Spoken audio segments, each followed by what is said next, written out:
Shalom bien-aimés, shalom frères et sœurs, prions le Seigneur. Éternel notre Père, nous te disons merci pour ton amour, ta bonté et ta fidélité. Père, nous te recommandons ce moment, conduis-nous encore, que ta main puissante soit sur nous, que ta grâce nous soit accordée et que le temps que nous allons passer ici soit pour ta gloire, au nom de Jésus. Amen. Soyez bénis, que la paix, la grâce et la communion du Saint-Esprit soient votre partage. Au nom de Jésus. A visité, voici le temps nouveau. Chantons gloire à l'agneau. Nous recevons des Christ. C'est qui l'avait promis le sang d'esprit.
l'esprit de vérité nous met en liberté. Il ouvre les prisons, répand la guérison. Le Saint-Esprit est là. Oh, le Saint-Esprit est là. Le Saint-Esprit est là. La mort a disparu. Dieu donne plein salut. Alléluia. Et sur le monde entier, les grands jours s'est levé.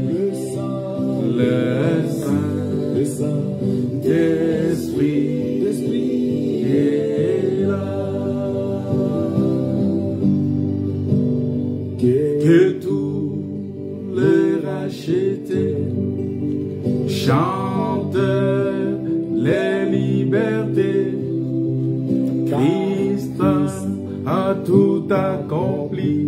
Chante ta liberté, mon frère, ma soeur. Chante ta liberté. Chante ta liberté, parce que Christ a tout accompli. Chante ta liberté, parce que Christ a tout accompli dans ta vie. Il est ton Seigneur, il est ton Dieu. Il est ton Père, il est le Créateur de toutes choses. Alléluia. Alléluia. On va reprendre encore. Alléluia. Que tous les rachetés chantent les libertés. Christ a tout accompli. Oui, il a donné l'esprit. Voyez trembler l'enfer. Le diable tremble.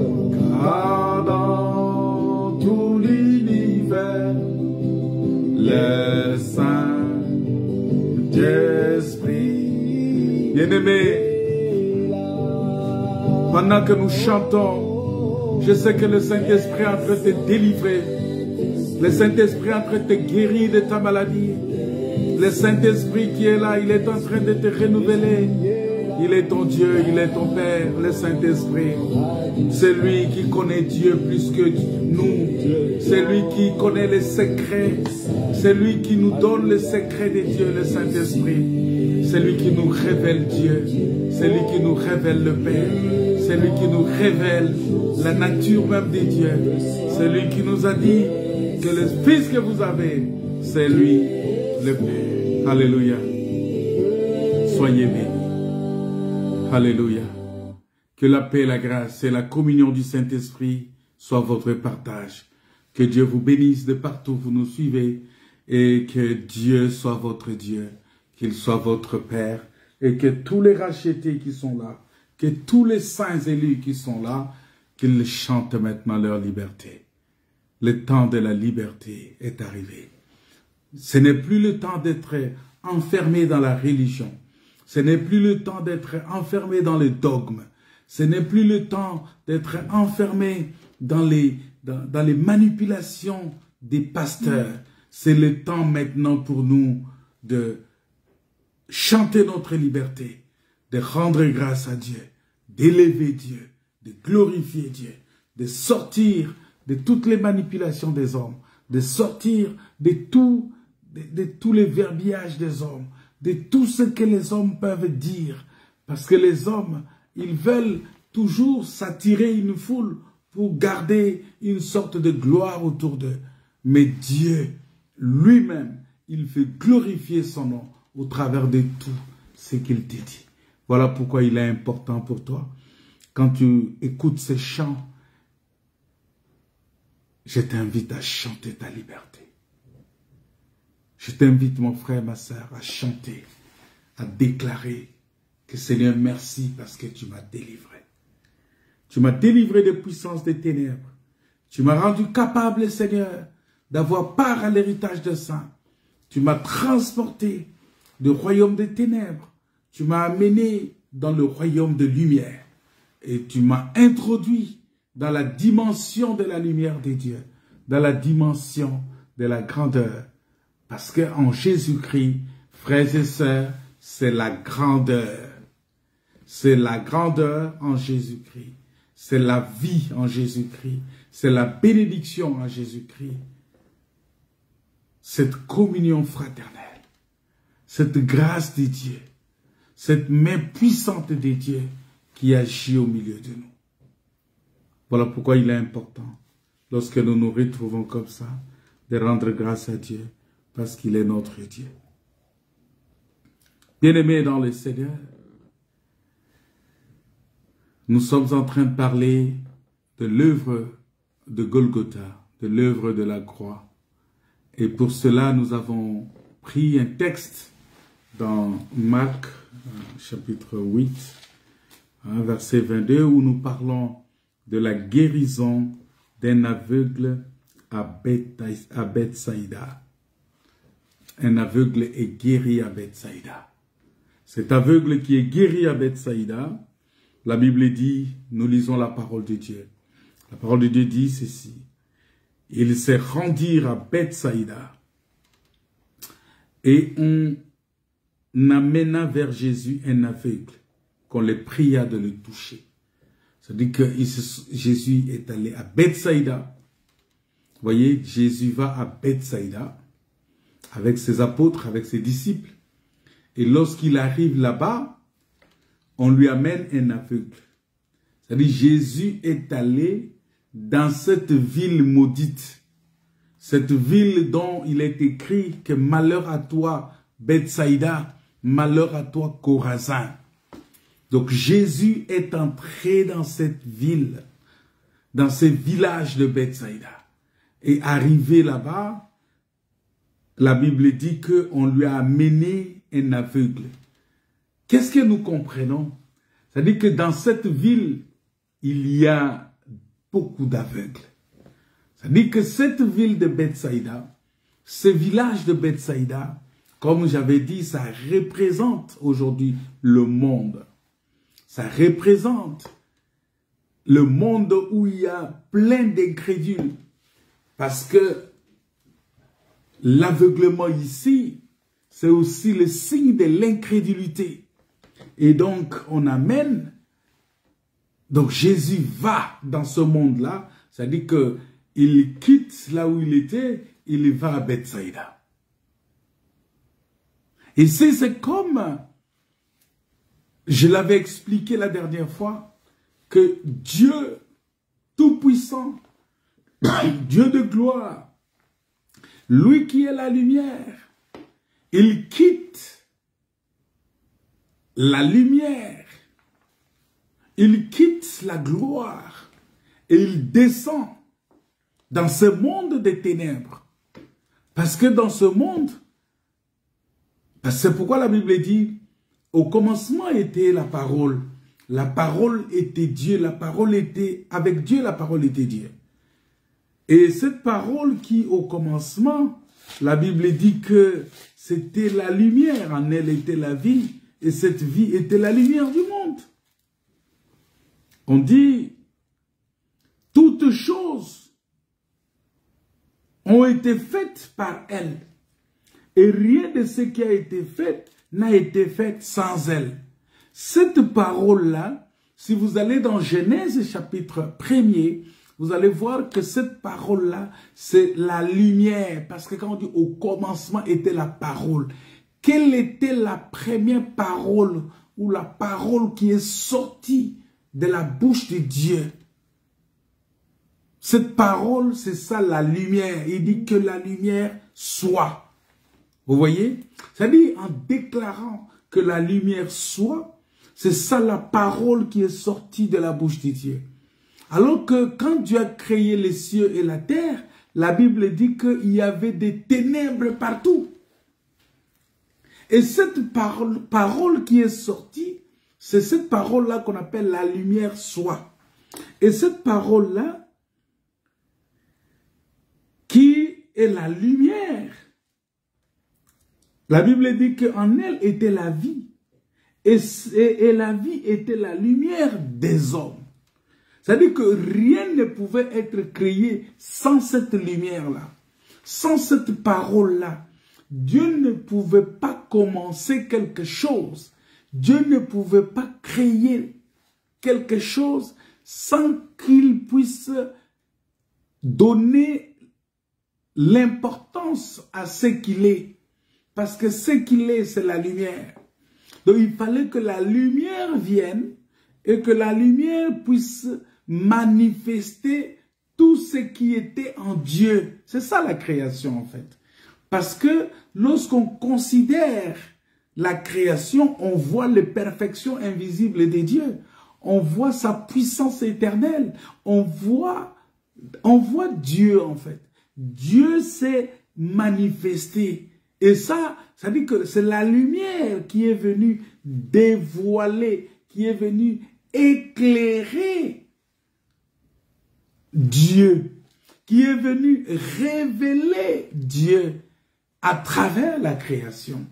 C'est-à-dire quand on voit la création, on voit Dieu. Mais qu'est-ce qui nous a montré ces dieux-là? C'est la lumière, c'est la parole. Voilà pourquoi il est important, bien-aimé, d'aimer la parole. Parce que si tu aimes la parole, si tu aimes l'enseignement, l'enseignement est la lumière qui vient te révéler Dieu. L'enseignement, la parole de la parole de Dieu est cette lumière-là qui vient éclairer ou manifester la nature de Dieu en toi. C'est-à-dire que pour que les gens, c'est pourquoi j'avais dit, d'autant plus que toi et moi, nous sommes une lettre manifestement écrite de Dieu. Pour que les gens voient ces dieux-là en toi, il faut que la parole vienne éclairer. Et c'est pourquoi j'ai dit, la meilleure délivrance, la vraie délivrance, c'est par la parole. C'est par l'enseignement. Parce que la Bible dit, vous connaîtrez la vérité. Et la Bible dit que ta parole est la vérité. Il dit, Père, sanctifie-les par ta vérité. Ta parole est la vérité. Donc, la sanctification, c'est fait par l'enseignement, par la parole de Dieu. La purification, c'est fait par la parole de Dieu. La délivrance, c'est fait par la parole de Dieu. Il dit, vous connaîtrez la vérité et la vérité vous affranchira. La vérité vous délivrera. Vous voyez? Ça veut dire que même pour que tu sois délivré, c'est pourquoi moi je crois à la prière. Hein, la prière qu'on fait sur les gens pour les délivrer. La prière qu'on fait, prière, on va prier pour que quelqu'un, on va chasser les démons. On va prier pour le malade. Moi, je crois à tout ça. Je crois fermement à tout ça. Mais la connaissance, lorsque tu reçois la connaissance va te délivrer. La connaissance ne peut pas enfler de l'orgueil. La connaissance ne veut pas te pousser à dénigrer les autres. Mais la connaissance doit te délivrer, doit t'éclairer et doit t'amener à sortir du mal. Vous voyez? Et donc, la Bible dit que cette lumière-là, lui dans les ténèbres, et les ténèbres ne l'ont point reçu. Vous voyez? Quelles sont ces ténèbres qui ne l'ont point reçu? C'est tous ceux qui n'ont pas cru à la parole de Dieu. Tous ceux qui n'ont pas accepté Jésus-Christ. Mais attention, en d'autres termes ici, si on peut aller plus loin, on va voir que la lumière qui a lui dans les ténèbres, c'est Jésus qui est venu en Israël. Et Israël ne l'a pas reçu. C'est-à-dire que Israël, c'était les ténèbres là qui n'ont pas reçu Jésus. Ils ont rejeté le Messie. Ils ont rejeté le Seigneur. C'est-à-dire aujourd'hui, si toi aussi tu rejettes Jésus, c'est que tu es cette ténèbre-là qui n'a pas reçu Jésus. Tout celui qui rejette Jésus aujourd'hui, c'est cette ténèbre-là qui n'a pas reçu Jésus. Et donc, Bethsaïda, c'est cette ténèbre-là qui n'a pas reçu Jésus-Christ quand Jésus est venu. Mais maintenant, Parce que nous avons vu qu'un aveugle, c'est quelqu'un qui est dans les ténèbres. C'est quelqu'un qui ne voit pas. C'est quelqu'un qui est dans le noir. Parce que même s'il ouvre ses yeux, on voit que mais il a les yeux ouverts, mais il ne voit pas. C'est ça, tous ceux qui ont les yeux ouverts, c'est-à-dire des gens qui vont dans les églises, les gens qui sont dans des religions, les gens qui lisent la Bible, les gens qui lisent la loi de Dieu, les gens qui donnent les offrandes, tous ces gens-là qui sont dans les divers mouvements de chrétienté, divers mouvements du christianisme ou de la spiritualité, c'est des gens qui ont des yeux. Ils ont des yeux. Mais des fois, ils ne voient pas, malgré qu'ils sont dans ces mouvements de christianisme ou de la religion, ou dans ces mouvements de pentecôtisme, ou dans ces mouvements. Vous voyez, c'est-à-dire tous ces mouvements-là, ça parle de Dieu. Si vous lisez la Bible, ça parle de Dieu. Mais tu peux avoir la Bible en main, mais tu ne vois pas ce qui a été écrit dedans. Vous voyez, c'est ça justement, être dans les ténèbres, avoir les yeux ouverts, mais ne pas voir. C'est-à-dire, vous voyez, tu as les yeux ouverts, mais tu ne vois pas. Tu as les yeux qui sont là. Les gens disent, ah non, non, il a les yeux. Hein. Mais oui, mais ce n'est pas tout le monde qui a les yeux qui voit. Ce n'est pas tout le monde qui a les yeux qui voit. Il y a ceux-là qui ont des yeux, mais qui ne voient pas. Mais il y a ceux-là qui ont des yeux, sur quoi on a mis des colliers et ils voient. Voilà pourquoi, bien-aimé, pour que tu puisses voir, il faut que tu reçoives le Saint-Esprit. Parce que c'est le Saint-Esprit qui te permet de voir. Alors, nous disons que Jésus vient à Bethsaïda, et quand il vient à Bethsaïda, il arrive, on lui amène un aveugle. On lui a amené un aveugle parce que lui, il voyait. Il pouvait comprendre que celui qu'on a amené chez lui, c'est un aveugle. Celui qu'on lui a amené, c'est un aveugle, c'est quelqu'un qui a des yeux mais qui ne voit pas. Alors, la mission de Jésus, c'était aussi de donner des yeux à ceux qui ne voient pas, afin qu'ils puissent voir. Et donc, cet homme-là, on l'amène chez Jésus, et Jésus, ces gens-là qui l'ont amené, ils vont dire, bon Seigneur, nous te prions de le toucher. Ils ont prié, la Bible dit, ils ont prié le Seigneur, pour que le Seigneur puisse le toucher. Alors Jésus, il va prendre l'aveugle par la main, on a déjà expliqué cette partie-là. J'ai expliqué longuement, j'ai parlé longuement de la main de Dieu, comment la main de Dieu a agi, comment la main de Dieu nous a sortis, comment Dieu, par sa main, il vient justement pour nous apporter du salut. Parce que la mission de Jésus, c'est pour nous donner du salut. C'est pour nous sauver. C'est pour le pardon des péchés. C'est pour la délivrance. C'est pour le renouvellement. Alors, il prit l'aveugle par la main et le conduisit hors du village. Ah. Il le conduisit hors du village. Bien-aimé dans le Seigneur, c'est pas beau ça. Il le prend. Au lieu de prier directement pour lui, parce qu'il y a beaucoup, c'est pourquoi il faut faire attention. Il y a beaucoup de serviteurs de Dieu qui sont tellement pressés. Quand on lui amène quelqu'un, on lui amène un malade, tout de suite il dit, bon allez, viens, on va prier. Il prend la personne, il met la main sur lui, commence à prier. Prie, prie, prie. Je ne dis pas que c'est mauvais. Mais je dis, il faut faire attention à la précipitation. Il faut d'abord, comme Jésus l'a fait ici, sortir cette personne-là. C'est-à-dire, tu sors cette personne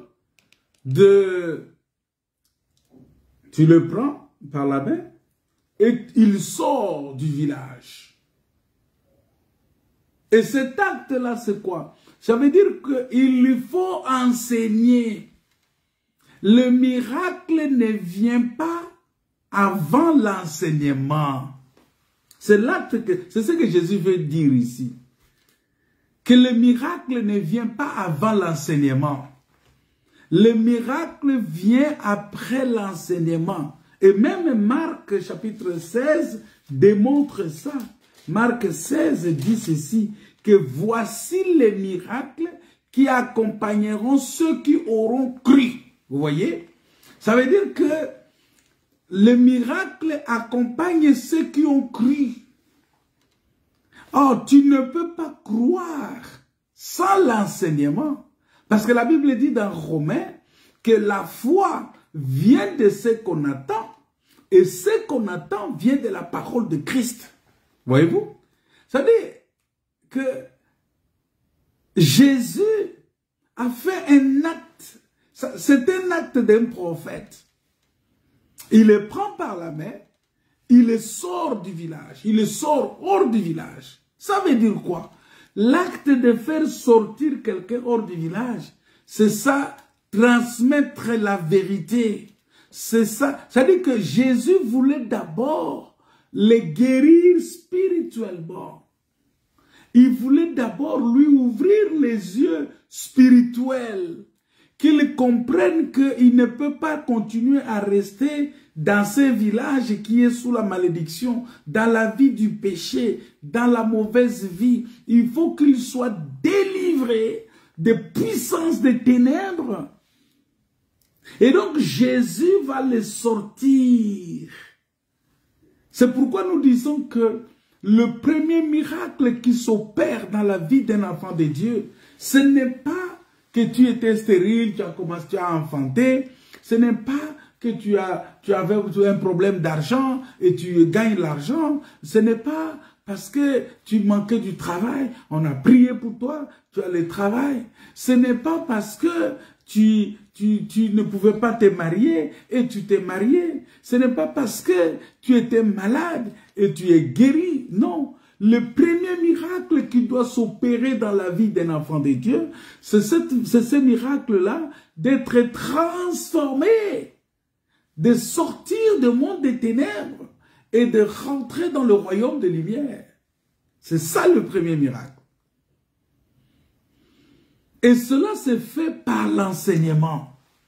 Parce que c'est là où la foi trouve son fondement. Comment croiront-ils? Vous voyez, la Bible dit ça dans Romains. Il dit, comment croiront-ils si quelqu'un ne leur enseigne? Si quelqu'un ne les enseigne ces choses, comment ils vont croire? Et comment quelqu'un peut enseigner s'il n'y a pas un envoyé? Donc il faut qu'il y ait un envoyé. L'envoyé vient enseigner. Et les gens qui vont écouter, ils vont trouver foi dans cet enseignement, ils vont croire. C'est ça, cet acte-là. Parce qu'il faut faire attention avec tout le mouvement de Jésus. Tout le mouvement de Jésus, bien-aimé, est prophétique. Même le fait seulement de marcher, c'est prophétique. Vous voyez, un jour, il a fait un mouvement extraordinaire. Il était dans le temple. Il s'est passé beaucoup de choses dans le temple. Après Jésus, il quitte le temple. Il sort. Il va sur la montagne. Et pendant qu'il quitte le temple, c'est seulement ce mouvement-là. Le temple-là est devenu Ichabod. C'est-à-dire, le temple-là ne pouvait plus prétendre garder la gloire de Dieu. Et il dit tout de suite que il ne restera pas pierre sur pierre. C'est-à-dire que tout sera détruit. Il dit, détruisez cela et moi je vais rebâtir.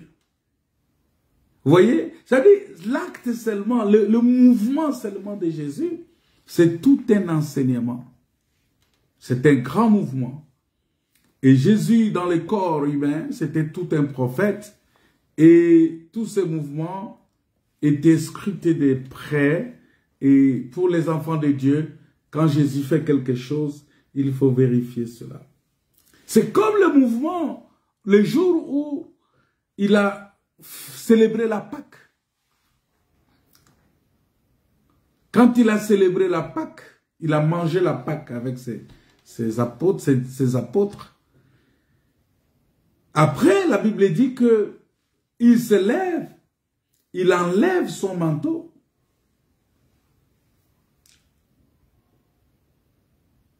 Il enlève son manteau et il prend l'eau et il s'abaisse, il descend, il s'abaisse et il commence par laver les pieds des apôtres. Bien-aimé, ça dit seulement le mouvement de Jésus, c'est tout un enseignement. Ça veut dire, ça parle de la manière dont Jésus, il a quitté la gloire, il a quitté toute la gloire qu'il avait de la divinité. Il a quitté le ciel, parce que le ciel aussi c'est le vêtement de Dieu. Et il descend sur la terre, ça veut dire il s'abaisse. Or, l'abaissement, j'avais expliqué ça pour ceux qui nous suivent tout le temps, les dimanches, j'avais expliqué que l'abaissement, c'est aussi la vallée. La vallée parle aussi, c'est dans Psaume, la vallée parle aussi de l'abaissement.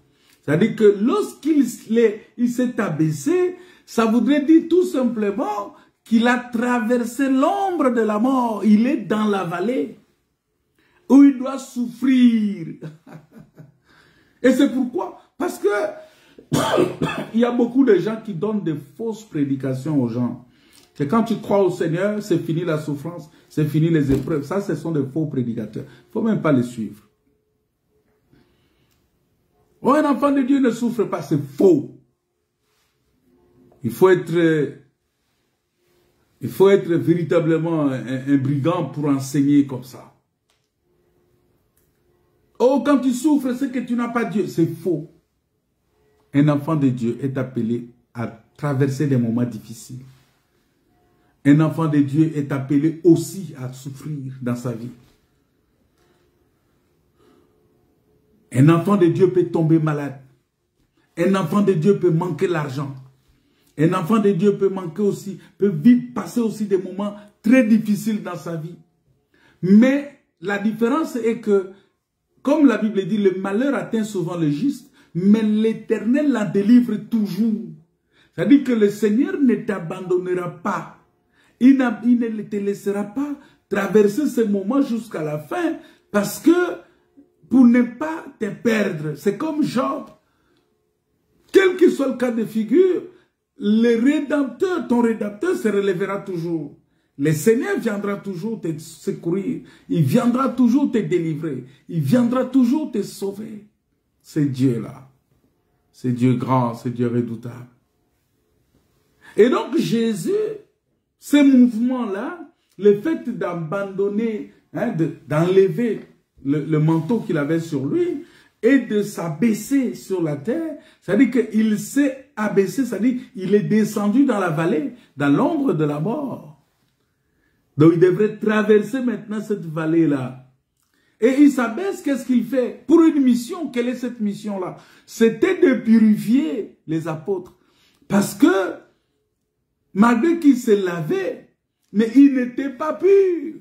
Malgré qu'ils avaient la loi, malgré qu'ils avaient les psaumes, malgré qu'ils avaient les prophètes, ça veut dire qu'ils se lavaient, mais ils n'étaient pas purs. Pourquoi? Parce que la personne, le sacrifice qui devrait le purifier, véritablement, qui devrait ôter le péché, n'était pas encore là. Et Jésus se positionne ici en véritable sacrifice de Dieu, en véritable agneau de Dieu qui ôte les péchés du monde. C'est pourquoi il dit, ceux qui se sont lavés, ils n'ont pas besoin. Mais vous êtes purs, mais non pas tous. Vous voyez? Ça veut dire que la portion de la loi qu'ils avaient écoutée avait apporté une sorte de purification en eux. Mais c'était une purification partielle, une purification temporaire, une purification d'un temps. Voilà pourquoi à chaque fois, on avait besoin de ces sacrifices-là. On avait besoin de verser le sang. À chaque fois, on avait besoin de verser le sang. C'est pourquoi nous disons que dans les assemblées de Dieu, dans les assemblées des saints, on n'a pas besoin d'invoquer le sang tout le temps.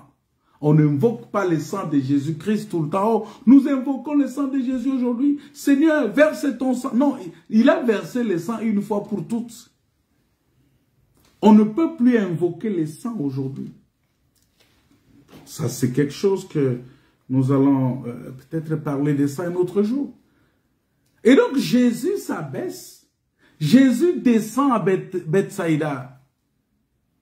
Il est dans la vallée. Il est en face d'un aveugle. Et il descend, il est en face de l'aveugle. Maintenant, il doit faire quelque chose. Mais qu'est-ce qu'il fait?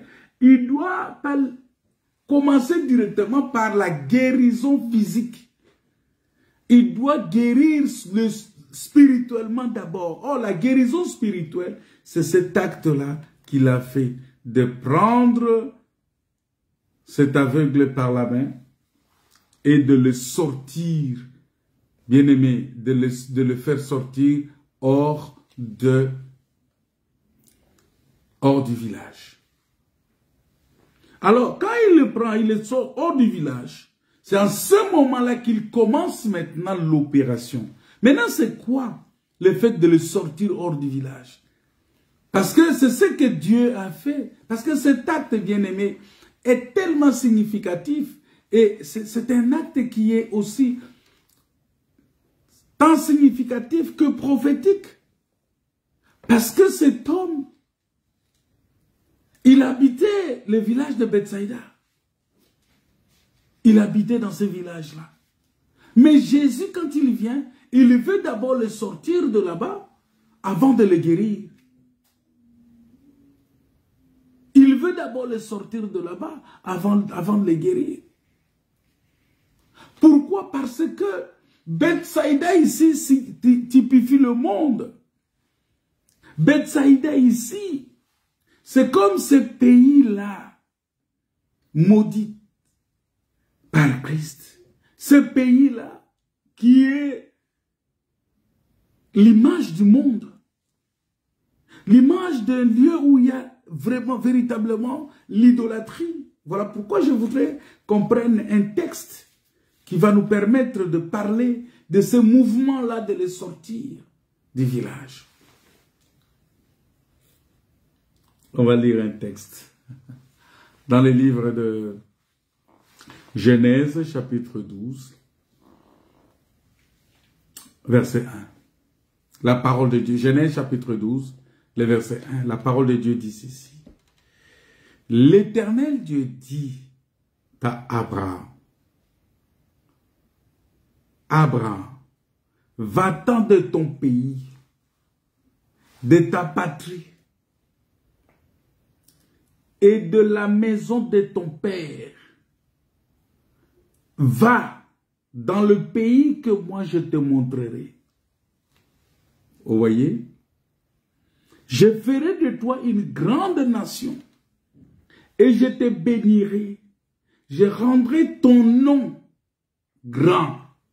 Ça veut dire qu'Abraham, en sortant en écoutant cette parole, il va sortir de ce village-là avec une promesse. Quelle est cette promesse-là? La promesse est que Dieu va faire son nom grand. Il dit que je ferai de toi une grande nation. C'est-à-dire que Dieu donne déjà une promesse qu'il va faire de lui une grande nation. Sa maison va devenir une grande nation. C'est pourquoi vous avez vu cet aveugle-là. La Bible. Quand cet aveugle est guéri, Dieu lui interdit, Jésus lui interdit de retourner dans le village, mais d'aller dans sa maison.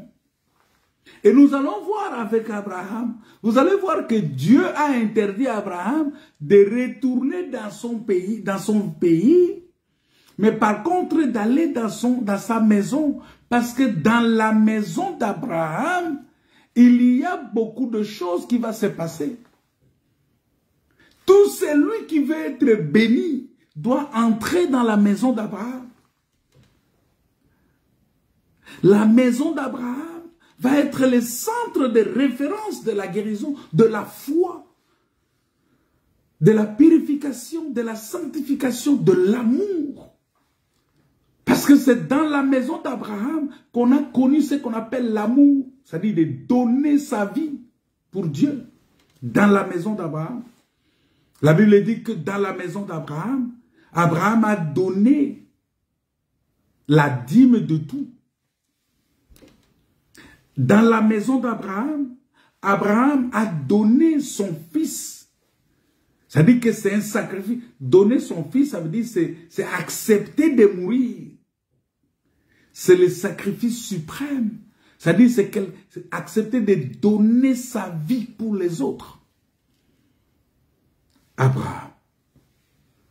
Et là, Dieu a fait de lui, il a fait, son nom est devenu grand. Vous voyez, ça veut dire quoi? Dieu change son nom. C'est ça. Je ferai que ton nom soit grand. Ça veut dire, le nom d'Abraham, qui était Abraham, devient Abraham. Vous voyez, ça devient plus grand. Déjà, par la lecture, ça devient plus grand. Mais dans les faits, le nom d'Abraham va rester éternel. Vous voyez, il fait de ce nom-là un nom éternel. Où toutes les générations devraient s'en référer. Regardez même quand Jésus est venu. Les pharisiens, les juifs, ils disent, non, nous avons pour père Abraham. Même ceux qui n'ont pas vu Abraham physiquement. Mais ils témoignaient, ils rendaient témoignage, ils se déclaraient être fils d'Abraham. Même quand Jésus guérissait, même quand Jésus délivrait, même quand Jésus pardonnait les péchés, il disait, celui-là aussi est fils d'Abraham, celle-là aussi est fille d'Abraham. Oh, fils d'Abraham. Est-ce que tu es fille d'Abraham? Est-ce que tu es fils d'Abraham? Alors, pour être fils ou fille d'Abraham, il faut accomplir ce qu'Abraham a accompli. Qu'est-ce qu'Abraham a fait? Dieu lui a dit, va-t'en de ton pays, de ta patrie, de la maison de ton père. La maison du père de l'aveugle, c'était Bethsaïda.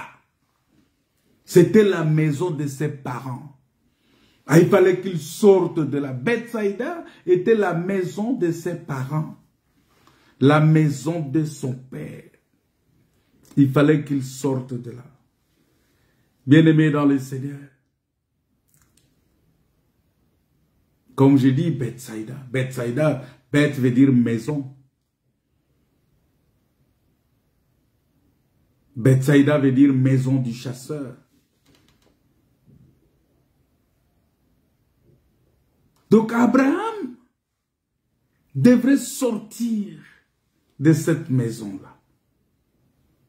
Il faut qu'on parle un peu d'Abraham.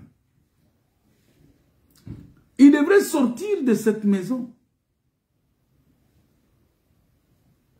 Je ne suis pas là, peut-être pas pour parler des origines d'Abraham, parce qu'il y a beaucoup de choses à dire là-dessus, sur les origines d'Abraham. Parce que si on veut, ça va nous prendre beaucoup de temps. Ça sont des choses que on peut rentrer dedans lorsqu'on fait des études sur la vie d'Abraham. Mais j'aimerais simplement parler de ce mouvement d'Abraham que Dieu lui a dit, quitte ton pays, ta patrie, ta parenté.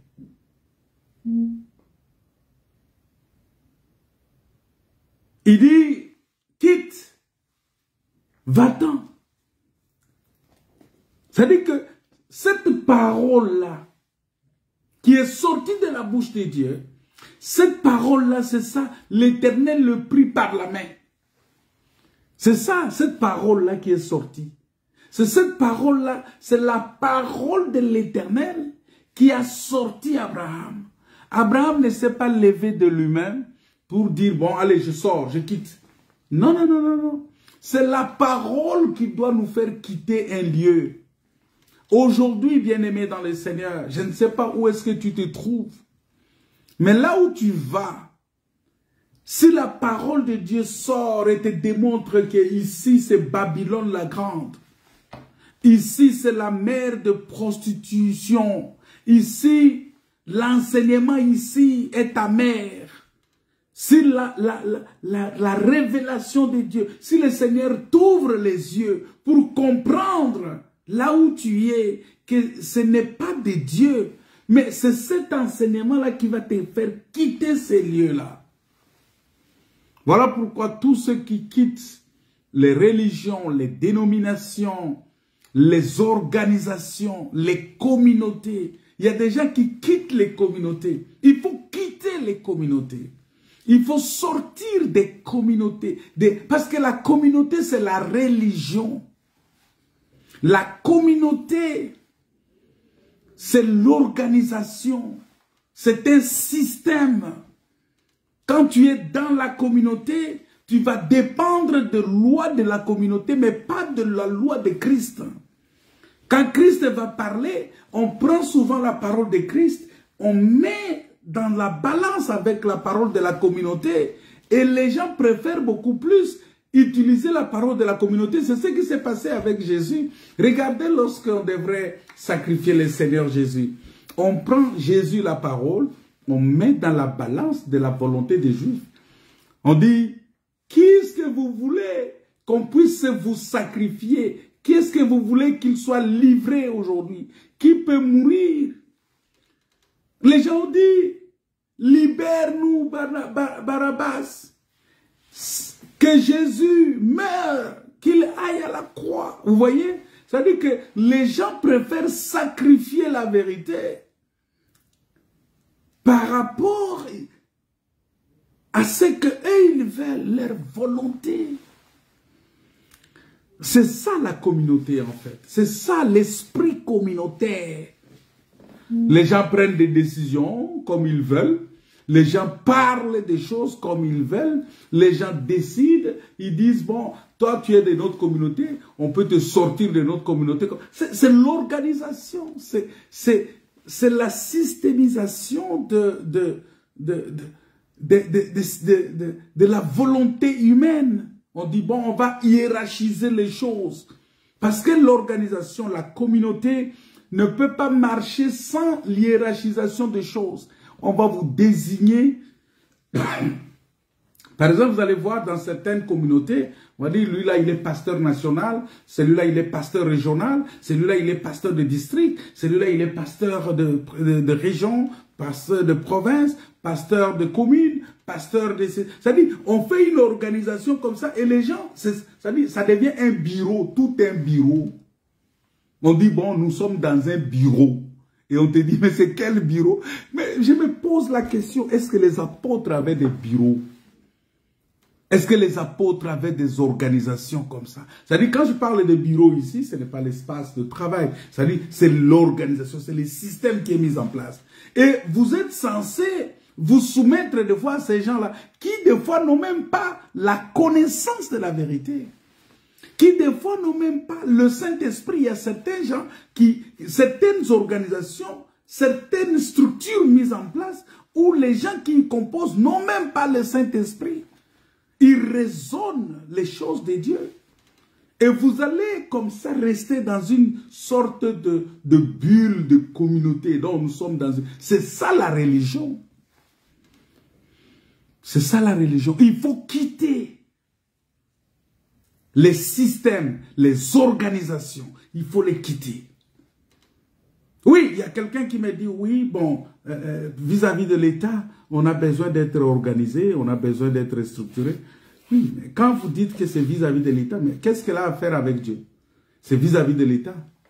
Mais que cela n'ait pas de l'influence dans le fonctionnement de l'Église.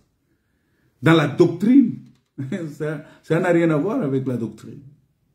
Donc tu ne peux pas te faire appeler pasteur principal dans l'Église. Non. Tu es pasteur comme tous les autres pasteurs. Mais comment tu es devenu pasteur principal? Comment? Ce titre-là, ça vient d'où? C'est comme les gens qui se font appeler archevêques. Il y a évêque, il y a archevêque, il y a archibishop. Vous voyez, ce titre-là, vous avez sorti ça d'où? Vous avez sorti ça d'où? Vous voyez? Parce que dans le ministère de la parole, les apôtres que Dieu a installés, ils sont dans l'œuvre. Les évangélistes, les pasteurs, les prophètes, tout ça, ils sont dans l'œuvre. Maintenant, les évêques sont installés pour diriger les assemblées locales. Les évêques sont installés justement pour diriger les assemblées locales. Et puisqu'ils sont dirigés, ils sont installés pour diriger les assemblées locales, les ministres, les apôtres ne sont pas supérieurs aux évêques. C'est-à-dire que quand il y a dans une église, il y a le ministère de la parole, les pasteurs, les apôtres, les prophètes, ils ne peuvent pas dire que c'est nous qui dirigeons les anciens. Non. Les anciens aussi sont des ministres, mais en plus d'être anciens, en plus d'être ministres, ils sont anciens parce qu'ils ont reçu la charge locale. Je parlerai de ces choses une autre fois, et alors avec beaucoup de détails pour expliquer cela, pour que les enfants de Dieu puissent comprendre. Mais il n'y a pas un chef des autres ministres, ça n'existe pas, mes frères et sœurs. Oh non, c'est celui-là, c'est lui, notre pasteur titulaire, et les autres sont des pasteurs associés. Mais vraiment, écoutez, qui est pasteur titulaire, qui est pasteur? C'est ça la communauté. Et Abraham devrait quitter ces milieux-là. Il devrait quitter. Parce qu'Abraham ici, Abraham explique beaucoup de choses. Abraham, c'est déjà, il faut reconnaître qu'Abraham, c'est un patriarche par qui Dieu a planifié son programme. Parce qu'Abraham, c'est tout un programme de Dieu. Abraham, que vous voyez là, c'est tout un programme. Abraham, c'est le dessein de Dieu. Abraham, c'est ça, les eaux profondes de Dieu. Abraham, c'est le père. C'est le fondement. C'est la racine, Abraham. Parce que c'est par lui que Dieu va bénir toutes les familles de la terre, sans exception de race. C'est par lui que Dieu va bénir tout le monde, Abraham. Abraham, Dieu va l'utiliser. Il dit, celui qui bénit Abraham sera béni. Vous voyez cela? Et donc, Dieu vient, il dit à Abraham, il prend Abraham par la main. C'est ça, il donne la parole. Il les prend par la main, c'est comme l'aveugle. Parce qu'Abraham, dans son pays, dans le pays de son père, dans la maison de son père, Abraham était un aveugle. C'est-à-dire, s'il n'avait pas reçu la parole de Dieu, c'est-à-dire que si Dieu n'est pas venu le prendre par la main, Abraham serait jusqu'aujourd'hui dans la maison de son père. Abraham serait encore là-bas. Voilà pourquoi Abraham ici, nous pouvons expliquer Abraham sous plusieurs formes. Hein? On peut expliquer Abraham comme Christ, vous voyez, parce que il y a plusieurs contextes qui parlent d'Abraham comme Christ, parce que nous voyons Abraham qui a été circoncis, par exemple, vous allez voir, hein, qui devrait quitter la maison de son père, mais ici, on ne va pas parler d'Abraham dans ce sens-là, comme Christ dans ce sens-là, mais on le prend dans le sens de la circoncision. Abraham qui a été circoncis, c'est Christ crucifié à la croix. Parce que la circoncision d'Abraham, c'est le fait d'accepter de porter la souffrance dans son corps. Donc, il monte dans son lit avec une souffrance atroce. C'est Christ sur la croix. Parce que la croix, c'est le lit de Christ. C'est la table. C'est l'autel. Vous voyez? Abraham qui est le père, parce que nous allons voir que, en tant que père, Il est sacrifice. Ce n'est pas pour rien que Dieu, quand il a demandé à Abraham d'offrir son fils, Abraham amène son fils, il arrive sur la montagne, mais son fils ne va plus mourir, mais c'est le bélier qui va mourir à la place du fils. Parce que Dieu a été lui-même retenu par sa loi. La loi de Dieu. Parce que, vous savez, l'homme peut être condamné par sa parole, l'homme peut être délivré par sa propre parole. Alors, Abraham ici, dans la dimension de la circoncision, nous voyons que Abraham qui a accepté la circoncision, c'est Christ. C'est Abraham-là. C'est cet Abraham-là qui va intercéder pour l'autre. Parce que lorsqu'il se met à intercéder pour l'autre, il prend la place de Christ qui est debout à la droite, qui est à la droite du Père, qui intercède en notre faveur. L'autre ici représente automatiquement l'Église. L'Église qui est allée, qui est sortie de Sodome et Gomorrhe, mais qui doit aller à la montagne. Mais c'est grâce à l'intercession d'Abraham que Lot est délivré de là-bas. Vous voyez? C'est-à-dire que l'Église est délivrée. L'Église est sauvée aujourd'hui grâce à l'intercession de Christ.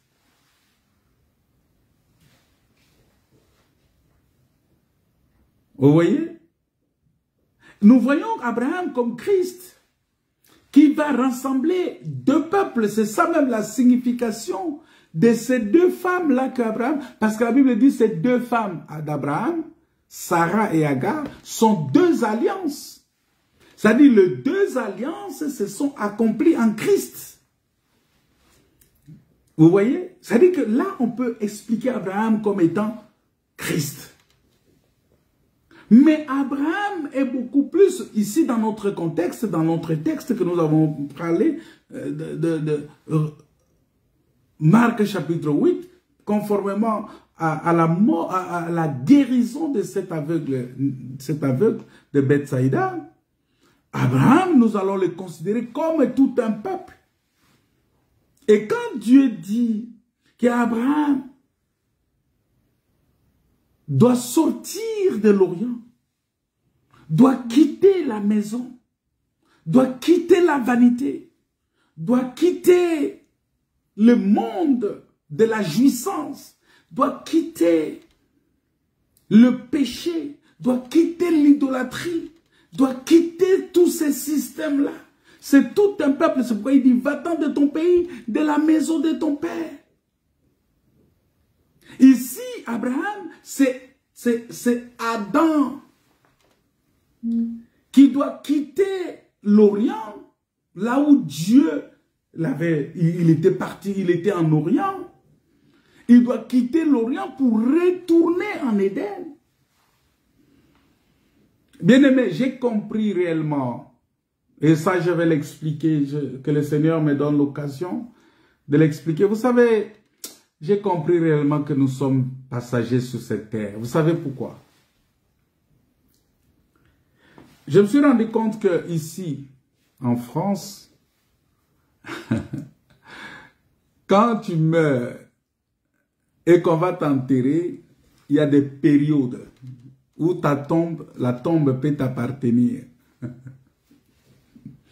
C'est-à-dire, même la terre dans laquelle on t'enterre, c'est une terre empruntée. C'est une terre qui ne t'appartient pas. C'est-à-dire, tu es là seulement, même dans la tombe, tu es passager. Non, j'ai dit, mais Seigneur, c'est vraiment, Dieu reste Dieu. Nous sommes visiteurs sur la terre. Nous sommes passagers. Nous sommes des étrangers ici. Notre cité est là-haut. Voilà pourquoi la parole de Dieu nous appelle. Nous devons sortir de ce monde. Le Seigneur doit nous sortir, il doit nous prendre par la main. Mais pour sortir de ce monde, il faut recevoir la parole. C'est par la parole. La main de l'Éternel, c'est la parole de Dieu. Et c'est avec ça que nous devons sortir du monde. Parce que dans ce monde, tu es passager. Même si tu as acheté une maison, tu es toujours passager. Même si tu achètes une maison. Vous voyez, quand tu achètes une maison, on te fait signer un contrat. On te dit, bon, tu as un certificat d'enregistrement ou tu as un contrat. Il y a même des contrats qui sont renouvelables. Il y a même les titres de propriété. Mais malgré qu'on te donne les titres de propriété, attention, la terre, là, le sol et le sous-sol appartiennent à l'État. C'est-à-dire c'est seulement ta maison qui t'appartient.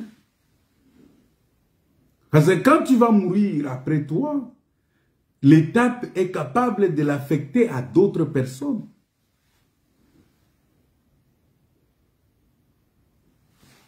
Tu es passager. Je suis passager. Pourquoi on s'accroche aux choses de ce monde? Bien-aimés, nous devons sortir du monde. Nous devons quitter. Voilà pourquoi Dieu a dit à Abraham, quitte ton pays. Va-t'en de ton pays, de la maison de ton père.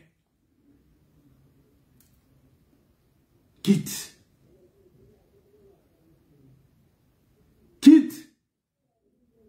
Donc nous voyons Abraham ici qui explique l'exode de tout un peuple qui doit se dépouiller.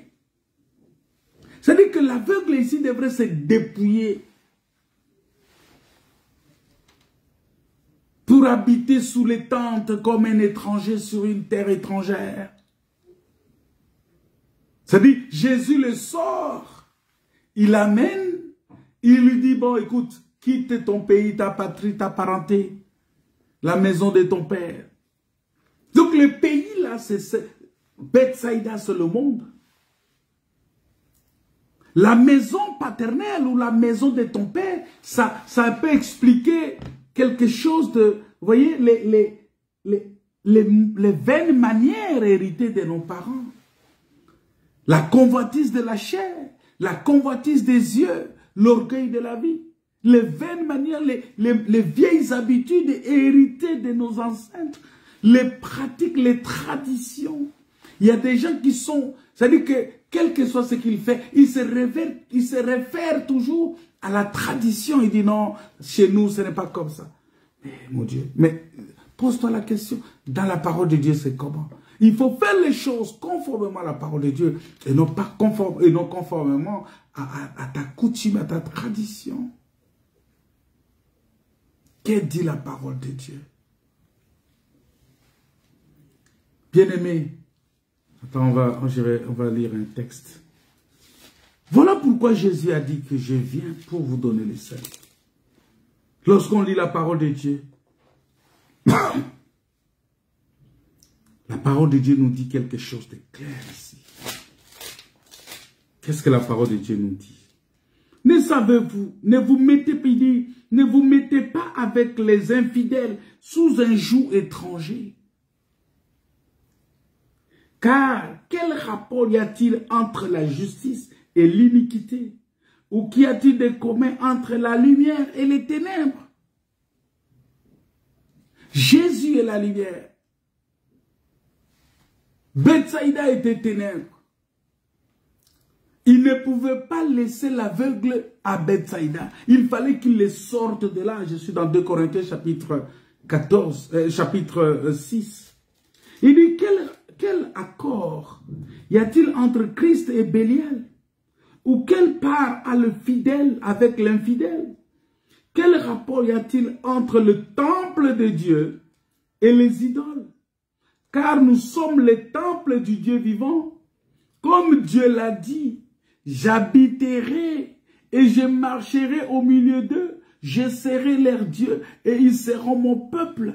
C'est pourquoi, écoutez bien, il dit c'est pourquoi, sortez du milieu d'eux et séparez-vous, dit le Seigneur. Ne touchez pas à ce qui est impur. 2 Corinthiens chapitre 6, verset 14 à 18. Il dit, c'est pourquoi, sortez du milieu d'eux. Je vous dis, si vous êtes dans des communautés, sortez des communautés. Sortez de là où l'idolâtrie, c'est-à-dire qu'on vous présente un pasteur national. Ça devient de l'idolâtrie. Sortez du milieu de là où la paternité devient une doctrine. Les gens, ça devient oh père, père, mon père, mon père, mon père. Ça devient une idolâtrie. Quelqu'un peut dire, ouais, la paternité est sacrée. Mais c'est quoi la paternité sacrée? C'est quoi la sacralité de la paternité? La paternité qui est sacrée, c'est la paternité divine. Que Dieu a dit que vous êtes devenus enfants de Dieu. Vous êtes nés non de la volonté de l'homme, mais de la volonté de Dieu qui est dans les cieux. C'est ça la paternité sacrée. C'est-à-dire que mon père est saint, moi aussi je dois être saint. C'est ça la sacralité de la paternité. Et c'est lui qui détient les choses sacrées. C'est mon père qui est dans les cieux. Il dit, c'est pourquoi sortez du milieu d'eux et séparez-vous, dit le Seigneur. Ne touchez pas à ce qui est impur et je vous accueillerai. C'est-à-dire, l'aveugle ici a reçu, pendant que Jésus l'a pris par la main, c'est l'enseignement que Jésus lui a donné. Jésus lui a dit, sortez du milieu d'eux. Sortez du milieu d'eux. Sortez du milieu d'eux. Parce que eux, ce qui les préoccupe, c'est l'argent. Eux, ce qui les préoccupe, c'est vos dîmes et vos offrandes. Eux, ce qui les préoccupe, c'est l'honneur que vous leur devez. Ce n'est pas me donner la gloire qui les préoccupe. Ce n'est pas votre sanctification. Ce n'est pas votre transformation. Ce n'est pas votre purification. Ce qui les préoccupe, c'est qu'ils reçoivent l'honneur, la gloire, que vous leur étalez des pailles sur la terre, qu'ils marchent dessus. Que vous les étalez ces choses, que vous soyez... Non mais écoutez mes frères et sœurs, sortez du milieu d'eux. Je serai pour vous un père. Alléluia.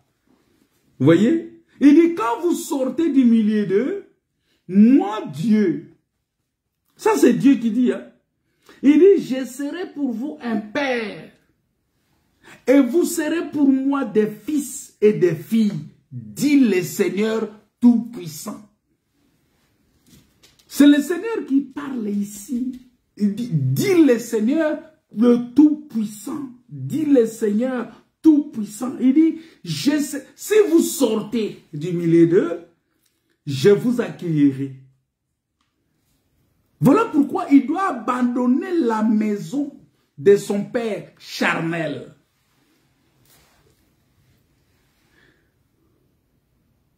Il doit quitter le système, les vieilles habitudes, les vieilles manières, les pratiques ancestrales, les traditions, les coutumes, toutes ces choses-là, tu dois les quitter, les abandonner.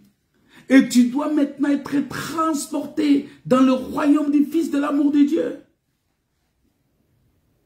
C'est ça, la maison paternelle. Et il dit, si vous sortez du milieu d'eux, je vous accueillerai. Le verset 18 est très profond. Il dit, je serai pour vous un père. Et vous serez pour moi des fils et des filles, dit le Seigneur Tout-Puissant. Qui a parlé ici? Il dit, je serai pour vous un père. Alléluia. Il sera pour nous un père. Notre Père qui est aux cieux, c'est lui. Il sera pour nous un père. Non, tu es pour moi un maître. Toi, tu m'as enseigné la parole, tu es un maître pour moi. Parce que la parole, la loi de Dieu, c'est la pédagogie. La Bible dit la loi, c'est un pédagogue. Vous voyez? Quand tu me donnes la loi de Dieu, quand tu me donnes la parole de Dieu, tu es un maître pour moi.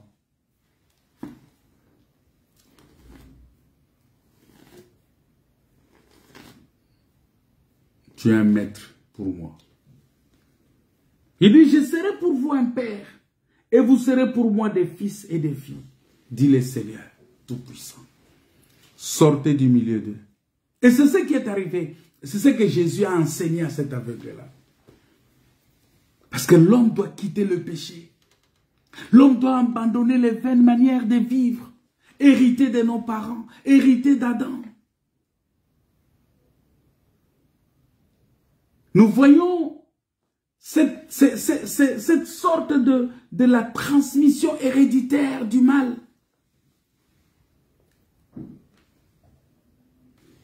Parce que les vaines manières sont héréditaires, vous savez.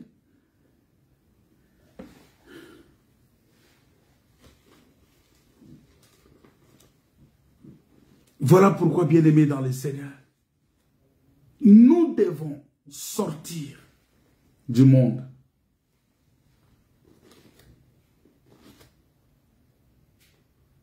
Il faut sortir. Il y a beaucoup de choses que on peut voir là-dedans.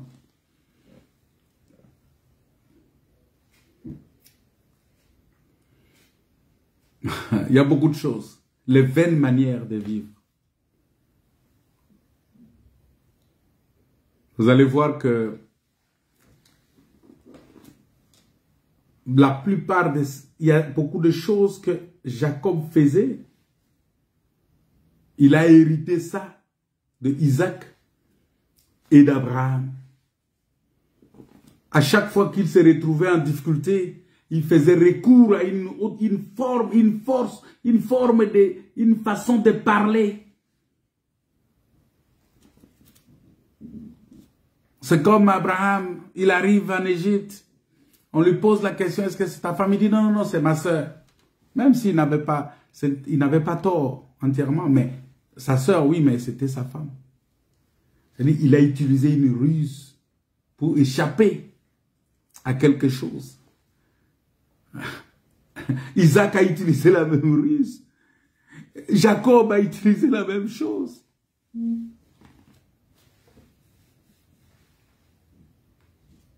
Pour vous démontrer tout simplement que les vaines manières de vivre, les mauvaises façons de vivre, tout ce qui est héréditaire, tout ce que tu as hérité de tes parents charnellement, bien-aimé, il faut regarder maintenant cela à la lumière des Écritures. Est-ce que ça marche avec la parole de Dieu ou pas? Si ça ne marche pas avec la parole, il faut l'abandonner. C'est-à-dire, nous sommes appelés, bien-aimés, à quitter, à sortir. Et c'est cet acte-là que Jésus a fait. Prendre l'aveugle par la main. Nous devons sortir du système de ce monde. Nous devons sortir de la manière de vie de ce monde. Tu as des amis qui veulent simplement te traîner dans les boîtes de nuit, dans les commérages, dans les insultes, dans des choses qui n'édifient pas. Mais non, sors de là. Sors du monde des péchés. Sors du monde des raisonnements. Sors du monde des mauvaises pensées. Tu te retrouves quelque part avec des amis, mais vous commencez à avoir des mauvaises pensées pour les autres qui ne sont pas présents avec vous. Et vous les critiquez, vous les déshabillez complètement. Quand ils viennent, c'est comme, vous voyez, vous vous essuyez la bouche comme si vous n'avez rien fait. Hein? Vous faites ça, vous essuyez la bouche. Vous dites, ah, ça va, tu es bien arrivé, ça s'est bien passé, tout ça. Non, nous devons sortir de ces choses. Dieu dit, si tu sors, il sera pour toi un père.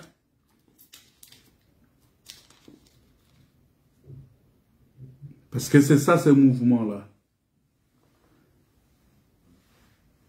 C'est ça, ce mouvement-là qui nous attend.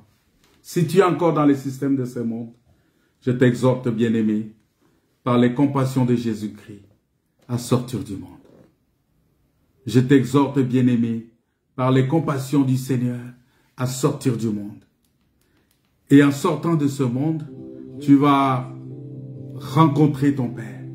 tu vas recevoir la délivrance de ton âme, la restauration de ton âme, la guérison de ton âme, la guérison de ton esprit. Tu vas recevoir la vie éternelle comme promis. Tu vas recevoir la puissance de Dieu. Tu vas recevoir, Dieu va être ton Père. Et tu seras pour lui un fils. Et vous savez quel avantage d'être fils de Dieu, d'être fille de Dieu. On va t'appeler fille d'Abraham. On va t'appeler fils d'Abraham. Voilà pourquoi, ce soir encore, Dieu nous demande, avant de voir les grandes bénédictions qui sont attachées à cet acte-là, parce que quand cet homme-là est sorti de Bethsaïda, il y a eu beaucoup de choses qui se sont faites. Parce qu'il y a des bénédictions qui sont attachées. Comme Dieu a dit à Abraham, je ferai de toi une grande nation. Dieu a dit à Abraham, je rendrai ton nom grand. Ce sont des grandes bénédictions qui sont liées à ça. Il dit, tu seras une source de bénédiction. Nous allons voir toutes ces choses-là. Parce que cet aveugle-là était devenu une source de bénédiction. Cet aveugle-là, son nom était devenu grand. C'est pourquoi même on a parlé de lui dans la Bible. Parce que si son nom n'était pas grand, on ne pouvait pas parler de nous. Vous voyez, cet aveugle-là, il a reçu toutes ces grâces-là. Et aujourd'hui, il est dans la maison. Sa maison est une maison bénie. Et tous ceux qui entrent dans cette maison aussi voient clairement. Parce que sa maison, c'est la maison de lumière. Bien-aimés dans le Seigneur, nous devons d'abord sortir du système. Tu ne peux pas dire que tu appartiens à Dieu tant que tu es encore accroché au monde. Il y a des gens qui veulent servir le monde et Dieu. Ça ne marche pas. Alléluia. Chasse des cœurs troublés, toute crédulité. Alléluia. Car Christ, le roi des rois, répand l'esprit de foi, le Saint-Esprit. Que le Saint-Esprit nous prenne par la main. Que le Saint-Esprit te prend par la main. Que le Saint-Esprit te soutienne. Que le Saint-Esprit t'ouvre les yeux pour voir ces choses. Pour recevoir la guérison, la délivrance et la vie éternelle. Soyez bénis mes frères et sœurs. Que la paix, la grâce et la communion du Saint-Esprit soient votre partage. Et si vous êtes bénis par ces messages, partagez-le. Et pour ceux qui sont à Rouen, n'oubliez pas que nous nous réunissons tous les dimanches en présentiel de 14h à 16h. Et pour dans la semaine aussi, nous nous retrouvons tous les jeudis à 18h30. Que Dieu vous bénisse. Que Dieu vous comble de sa grâce. Au nom de Jésus. Amen.